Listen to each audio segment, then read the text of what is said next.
हे बाबू, आज मच्छी घेऊन ये का कोंबडा घेऊन येऊ रे? बाबा तुम्हीच खा मटन मच्छी, मी नाही खात. हमेशा तर खातो रे तू मच्छी. आजच कोणता हेपिया रोग झाला तुले?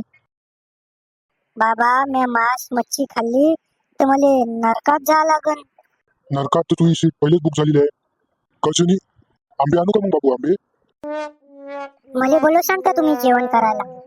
कोण आहे रे बहीण भोसडीच्या डसकट्या तू? किती खेप सांगितलं बे तुले रविवारी मायाचे येत नको जात जा म्हणून. साला मटन मच्छीचा वार राहिला तर पाहूनच येते. अरे मी तुला खेळण्यासाठी बोलू लागलो होतो पण मांस मच्छीच्या गोष्टी चालू दिसल्या म्हणून मी बी म्हणलं मला बी बोलवा जेवण करायला. खातोच बी किती मी 2 पीस 2 किलो बी खाले तुले वेळ नाही लागत. बका सूरची अवलाद. जा घरी आपल्या, खादोळ पण नको करू इथं.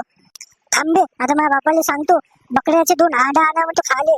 बकऱ्याचे अंड खाल्ल्यापेक्षा त्या बापाचे 2 अंड कापून खाई ना